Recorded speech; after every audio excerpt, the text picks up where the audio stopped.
Estimados amigos, bienvenidos a este nuevo programa de opinión y diálogo frontalmente. Este espacio conducido por Alfonso Pérez Serrano. Les invitamos a que nos sigan en el portal de noticias de ecuadorenvivo.com, en nuestro canal de Facebook, ecuadorenvivo.com, y en nuestro canal de YouTube, Ecuador en Vivo TV. Para el día de hoy hemos invitado al coronel Mario Pazmiño, un hombre que tiene una enorme experiencia en el ámbito de la seguridad, de la seguridad pública, como también seguridad del Estado, temas de inteligencia, etc. Él llegó a ser jefe de inteligencia del Ejército hasta que llegó el gobierno de Correa, pues, y respetando a las autoridades de las Fuerzas Armadas, cosa que fue su costumbre. Cambió esos sistemas de inteligencia para poner lo que ya todos conocemos, que fue la CNAIN, que se convirtió en un servicio de inteligencia política. Mario, bienvenido. Hacía mucho tiempo que no nos veíamos.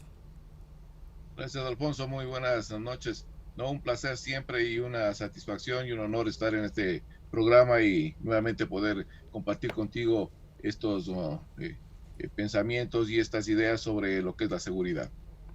Mario, el día de ayer hubo un enfrentamiento entre bandas en la cárcel de Esmeraldas. Todos los días oímos de noticias de similar tenor que dan cuenta de que las bandas en las cárceles se pelean, manejan las cárceles. ¿Cómo puede ser esto posible? Lo que sucede es que existe yo diría, una metástasis en el sistema carcelario.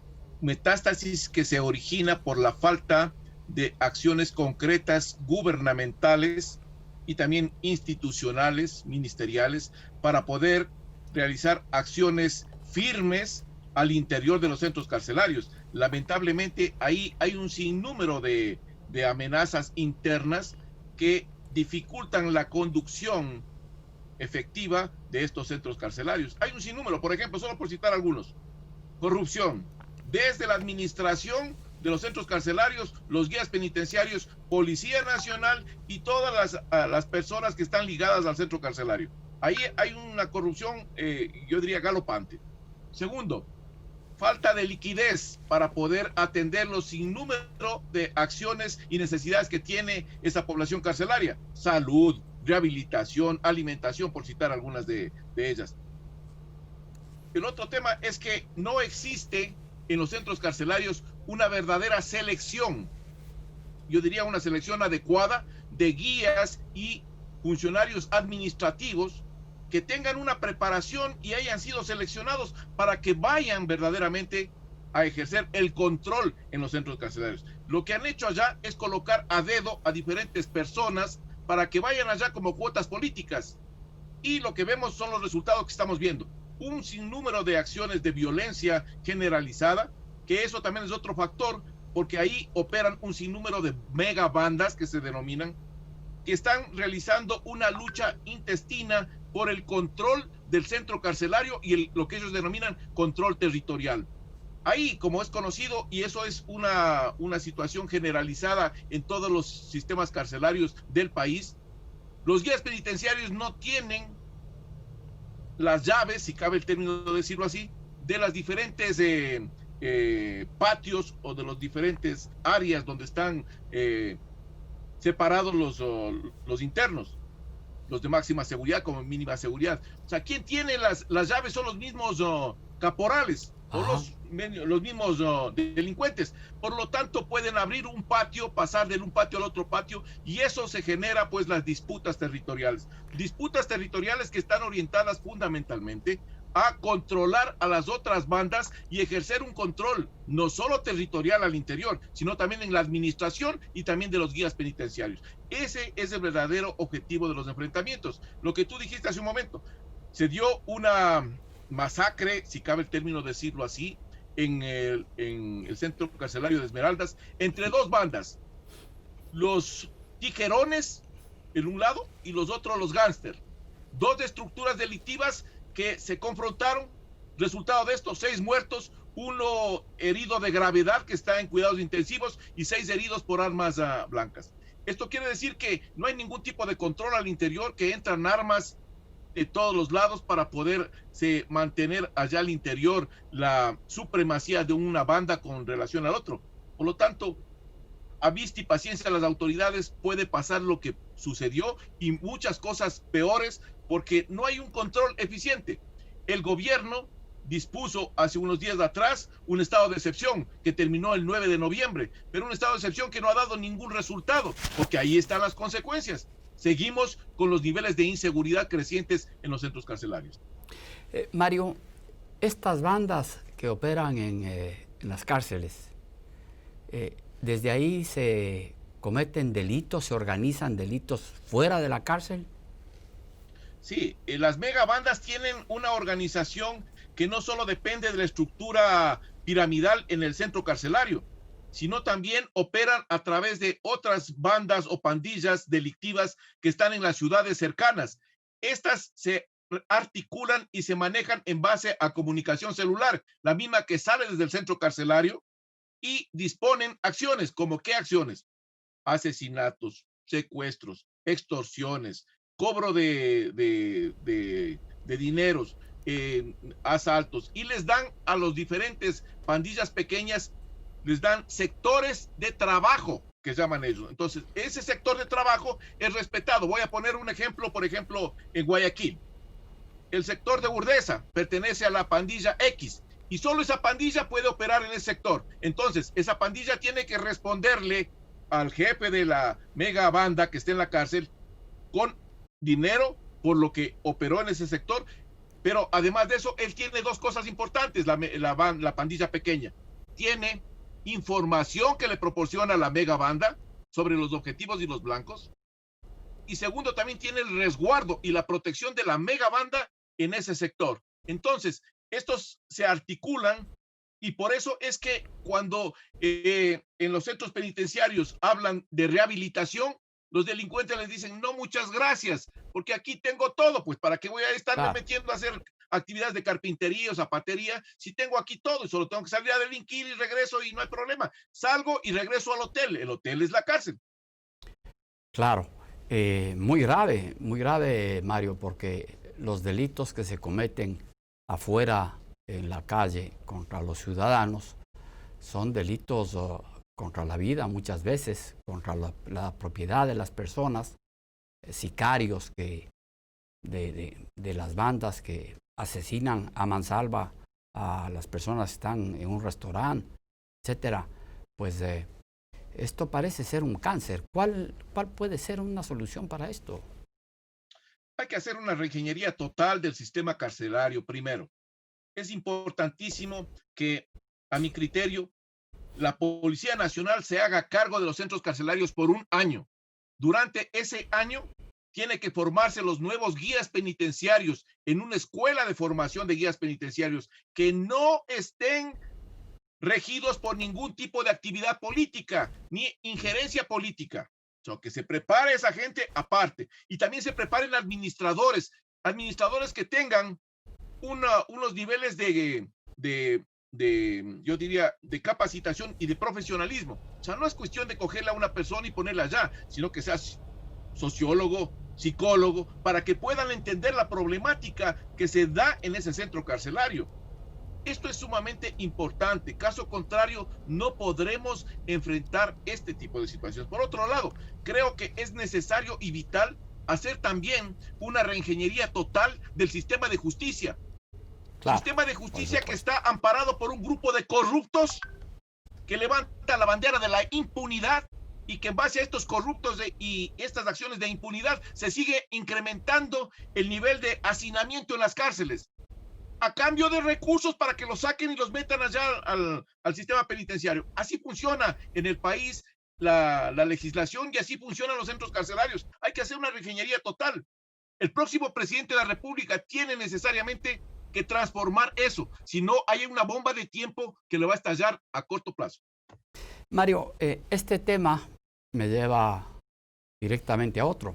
Los niveles de inseguridad en el país han sobrepasado los niveles tolerables, a tal punto que hay una propuesta del líder del Partido Social Cristiano, Jaime Nebot, en el sentido de que, cumpliendo con los requisitos que establece la ley, se vuelva al sistema mediante el cual los ciudadanos podían portar armas si es que pasaban un examen psicológico, una evaluación, clases de uso de su arma, de cómo limpiarla, y que además justifique la necesidad para portar el arma.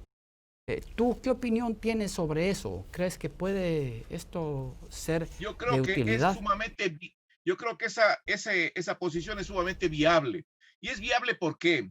Porque el Estado en la actualidad no garantiza lo que dice la Constitución. Y la Constitución dice claramente que el Estado es responsable por la vida de los ciudadanos. Si el Estado no le puede garantizar la vida de los ciudadanos, entonces los ciudadanos tienen que exigirle a ese Estado la adopción de medidas, y dentro de esas medidas puede estar el porte de armas y utilización de las armas, que no existe restricción para este efecto. Lo que tenemos ahí que ver es que se realice por parte del comando conjunto o la autoridad competente la selección de las personas que tienen que portar esas armas, porque hay un sinnúmero de retractores de esta tesis que dicen que va a incrementarse la delincuencia. Yo siempre les digo y les manifiesto lo siguiente: la delincuencia o el delincuente no tiene permiso de portar armas, señores. El delincuente va, alquila un arma o compra en el mercado negro el arma para atacar a la sociedad. ¿Qué hace la persona que va a sacar un permiso de portar armas? Primero, ante todo, le dice a la sociedad: señores, yo quiero poner esta arma en conocimiento del Estado, que yo tengo esa arma y que voy a portar esa arma para defensa personal, defensa de mi familia y de mis bienes. Yo no voy a estar saliendo a hacer ningún tipo de actividad delictiva. Y además esa arma está, al rato que yo presento para los trámites correspondientes, esa arma es registrada y en base al sistema IBIS, esa arma queda como el ADN. Cada cartucho que sale de esa arma, inmediatamente saben de quién se puede identificar una bala de un asesinato, por ejemplo, se puede identificar a través de la bala, del plomo, de qué cañón salió. Correcto. Y ese momento sabe muy bien a qué persona corresponde. Entonces, si es que hay alguna persona irresponsable que tenga el permiso de portar armas, que por A o B circunstancias alguien de la familia cogió esa arma y se les llevó, él es el responsable directo también de esa acción ilegal que se cometió. Entonces, claro, aquí las cosas son muy claras. Tiene que tener el arma a buen recaudo, ¿no? No puede el arma, no es un elemento. Tiene que tomar las precauciones del caso. Pero recordemos una cosa que no le están diciendo a los ecuatorianos y que es necesario decirlo. ¿Por qué desarmaron a la población? Desarmaron a la población, señores. Te me has adelantado en las preguntas, Mario. Te me has adelantado en las preguntas. Estos socialistas del siglo XXI, estos del Foro de Sao Paulo, decían en la 8ª conferencia que es necesario desarmarle al pueblo, porque el pueblo armado en cualquier momento puede comenzar a reclamar a este proceso revolucionario trastocado del socialismo del siglo XXI.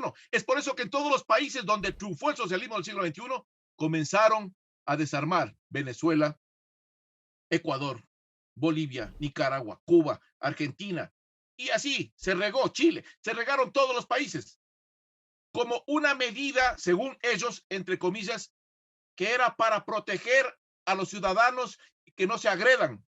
Lo que hicieron es dejar a los ciudadanos en indefensión permanente ante la delincuencia galopante que existe al momento transnacional y nacional. Mario, y el peligro de que esas armas sean mal usadas, por ejemplo, de que el conductor o alguien que tiene permiso para portar un arma lleve su arma en el auto y tiene algún incidente con otro auto, se baja con el arma y puede disparar a alguien. ¿No hay ese riesgo de que la sociedad armada... Puede darse ese riesgo porque las personas y los estados de ánimo son diferentes. Nadie puede dejar o encasillar a una persona por su estado de ánimo, por su manera de reaccionar. Pero para eso son los exámenes psicológicos y psicotécnicos que pasa la persona. Ujú. Y ahí van a saber si esa persona es muy volátil cuando tiene que reaccionar. Por lo tanto, dicen, vea, señor, usted no sirve para portar un arma porque usted se genera un sinnúmero de problemas y puede cometer un delito o puede cometer alguna situación grave o atentar contra la vida de otra persona porque usted tiene un carácter muy volátil. Por lo tanto, no es permitido.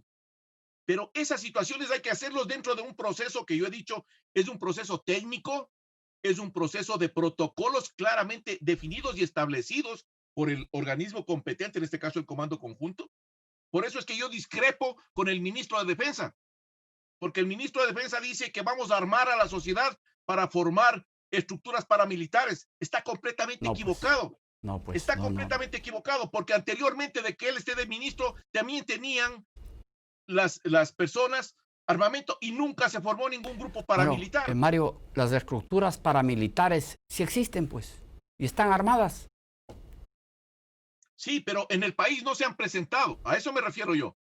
En el Bueno, país ya les nunca se vimos en presentaron. octubre del año pasado, ya les vimos con una cantidad de armas caseras, pero que definitivamente eran armas letales, ¿no?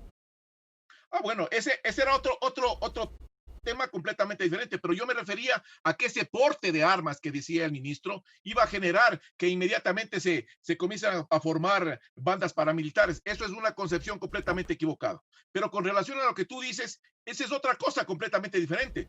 Estaban utilizándose armas caseras para atentar contra la seguridad de la policía y de las Fuerzas Armadas, bajo la protección nuevamente de esta justicia corrupta y estos famosos, yo diría, trastocados de los derechos humanos que permanentemente andan diciendo que la sociedad tiene que aguantar lo que venga porque los que tienen la razón son los agresores, son los que vienen a generar el caos, la anarquía en el país y el resto tenemos que agachar la cabeza. Bueno, eso será en otros lugares. Aquí creo que el país tiene claramente, yo diría claramente el escenario, la película de lo que quiere. Ya el 12 de octubre anterior ya le dijeron a los que vinieron a tratar de activar esta situación de estabilización en el país, no señores, Tito ya no les va a permitir esa cosa. Ujú. Así las cosas claritos. Y creo que así tienen que decirse las cosas. Porque aquí la situación es que todo mundo habla a medias tintas. Y al hablar a medias tintas creen que tenemos una posición de sumisión ante estas organizaciones y a estos grupos que son de extremistas. Entonces no tiene que ser así.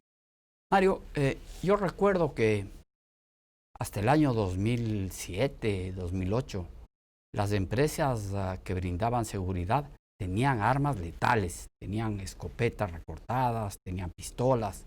Los ciudadanos hacían un trámite en el comando conjunto y les entregaban su permiso para portar armas. Y en ningún momento se armó ningún tipo de banda paramilitar, ni mucho menos.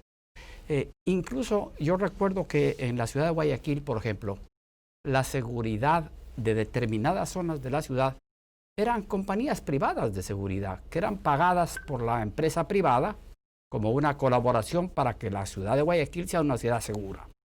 Al poco tiempo, por una serie de disposiciones que dio el presidente Correa, se impidió que estos guardias de seguridad porten armas de fuego. Entonces, no eran más que unos pobres hombres ahí parados que los delincuentes sabían que no tenían ningún arma. Luego vino, sí, un proceso mediante el cual ya pudieron acceder a las armas de fuego las compañías de seguridad, aunque algunas aún no las tienen. Entonces, esto lo que le da es un mensaje al delincuente que él sabe que el ciudadano no tiene un arma de fuego y que por lo tanto no le pueden responder. Entonces va y delinque, él sí portando un arma de fuego, y sabe que nadie le puede contestar con la misma, que nadie puede defenderse, ¿no? Entonces, lo que tú mencionas es algo con lo que yo coincido plenamente. El uso del arma de fuego, cuando antes del año 2008, yo recuerdo en la casa de mi abuelo había una pistola que él la tenía en la caja fuerte, ahí en una caja cortoincendio realmente. Y en las casas habían armas. Y cuando salían al campo o cuando viajaban por una carretera poco transitada, tenían que llevar su arma. Y lo mismo, choferes o conductores que transportaban valores tenían la necesidad de usar arma. Las personas en el campo también. Y los ciudadanos comunes y corrientes también podían portar un arma. Nunca se dio ningún caso de que sea llamativo, que sea propicio el ambiente como para formar una banda delictiva con los ciudadanos. Pero sí teníamos la capacidad de defendernos, pues, Mario. Completamente de acuerdo. Lo que estamos viendo al momento es que estamos de acuerdo a esta normativa, entre comillas, gubernamental. Lo que estamos haciendo es garantizando el delito y el accionar de los delincuentes, porque los delincuentes, como tú bien dices, saben que nadie está armado. Y al saber que nadie está armado, le estás dando una garantía para que pueda ejercer esa actividad delictiva. Y eso es el problema. Entonces, la sociedad se siente insegura, no existe ni la policía ni las Fuerzas Armadas en capacidad de proporcionar la seguridad, no existen leyes que verdaderamente estén orientadas a castigar verdaderamente a los delincuentes, porque entran a la cárcel y con estos corruptos de jueces y fiscales salen al otro día. Exactamente, es una puerta giratoria, ¿no? Por un lado entran y por el otro lado salen. Y la policía se tira a matar permanentemente llevando delincuentes y al otro día salen. Y lo peor es que salen estos y le siguen juicio al policía o le siguen juicio al que les denunció. Aparte de que le siguen juicio, el policía también corre el riesgo de que aquel al que le llevó preso le busque en la calle para matarle, pues. Es correcto. Ha habido también ajusticiamientos hacia miembros de la fuerza pública por estas acciones y por el cumplimiento de su deber. Recuerden ustedes que, pongo un ejemplo rapidito nada más, en un vehículo en Guayaquil, un policía que estaba franco llevando su arma, vio un asalto en el bus donde estaba transportándose y le metió un tiro al delincuente. Así fue. La gente le felicitó al policía, le estaban llevando ya, creo que hasta un altar. No duró una esquina y el fiscal ya le metió preso. Entonces, aquí hay cosas que son completamente irrisorias, absurdas, porque se supone que las autoridades y la fuerza pública está para defender, no al delincuente, para defender a la ciudadanía. Y eso es lo que no estamos viendo que suceda aquí. Sí, es decir, el delincuente está garantizado porque en complicidad con los jueces o con los fiscales salen enseguida y salen a seguir delinquiendo. Y los ciudadanos estamos indefensos. Entonces, tú ves, pero Mario, ¿qué es lo que pasó? Porque entiendo que no se ha cambiado ninguna ley. ¿Qué hicieron? ¿Cambiaron el reglamento? ¿Pusieron otros requisitos? ¿Por qué ahora es imposible obtener un permiso? Solo no existe un cambio, ni tampoco es que está desautorizado armas. ¿Ah? No es que la ley, dijeron señores, no está autorizado. No, la ley no ha variado. Lo que hay es una disposición ministerial mediante el cual dicen, señores, no van a darse permisos para portar armas, que eso es diferente. ¿Ya? Pero la ley está ahí. La ley no ha variado. La ley está clarita. Pero una norma, una disposición no puede estar por encima de la ley, pues. Por eso digo yo, es una disposición ministerial, pero existe la ley claramente de tenencia y fabricación de armas que es muy clara con relación a lo que estoy diciendo. Entonces, eso no ha variado y está ahí. Y en la asamblea pues están analizando justamente esto, porque hay una propuesta en el sentido de que tiene necesariamente de que reconsiderarse ante la situación de inseguridad que vive el país, esta posibilidad que han planteado algunos legisladores para nuevamente que la sociedad pueda hacer uso de las armas y hacer el porte de armas. Si una disposición de un funcionario, un memorándum, una notificación, una resolución de un ministerio viola o limita los derechos que constan en la Constitución o en la ley, de hecho son ilegales porque hay una prelación de las leyes y la ley está por encima de las disposiciones. Entonces aquí se ha dado una disposición que está incumpliendo la ley y por lo tanto violando la Constitución, porque la Constitución establece la pirámide de Kelsen en donde está la supremacía de las leyes, la jerarquía de las leyes. Es correcto. Por encima de cualquier ley, de cualquier artículo, cualquier disposición, cualquier memorándum, está lo que es la Constitución, y la Constitución es muy clara con relación. Y hay una ley amparada en esa Constitución que es la Ley de Tenencia y Fabricación de Armamento. Entonces, esa ley está en concordancia con lo que dice la Constitución. Ahí no hay ninguna cuestión, pero existe una disposición ministerial que se generó en el gobierno anterior para comenzar a limitar esta situación. Eso fue una intencionalidad política definitiva. Eso creo que sería muy ingenuo pensar que no lo hicieron con esa intención. Eso es más o menos en el 2009, si no estoy mal, yo no recuerdo bien el número del registro oficial, pero es en el 2009 en donde comienzan a ver cómo tienen que desarmar a la sociedad y lo materializan de esta manera. ¿Tú crees que este tema sea de importancia para los ciudadanos? ¿Tú crees que los ciudadanos realmente consideran que esto es importante, que esto es necesario? ¿O por el contrario, tú crees que la ciudadanía puede estar atemorizada de que el vecino o el que vive enfrente tenga un arma? Creo que no. La sociedad está más atemorizada por los niveles de inseguridad que existen. Niveles de inseguridad que uno no puede estar tranquilo en su casa porque a medianoche le sobresaltan con que alguien se está entrando a la casa del vecino a asaltarle o a su propia casa. ¿Y qué es lo que grita, sale a gritar la persona que está siendo afectada?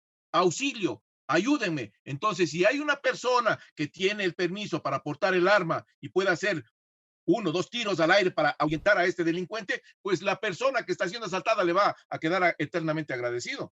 Hacia allá tenemos que ir. Aquí lo que estamos viendo es que cada uno trata de defenderse por su lado. No, aquí tenemos que la sociedad estructurarnos de tal manera de defendernos como sociedad. Y si existe el porte de armas y se autoriza nuevamente el porte de armas, creo que será un elemento bastante importante para reducir los niveles de violencia. Violencia que no la genera el ciudadano común y corriente. Aclaro esto. Es violencia víctima que de la generan violencia. los delincuentes, señores. Bien, Mario, te agradezco muchísimo por esta comparecencia, por esta compañía en este programa Frontalmente. Y estaremos pues a la espera de ver qué dicen las autoridades, si se va a poder cambiar esto durante este gobierno o habrá que esperar a un nuevo gobierno para permitir que la sociedad siga en la indefensión. Estimados amigos, conmigo hasta un próximo programa.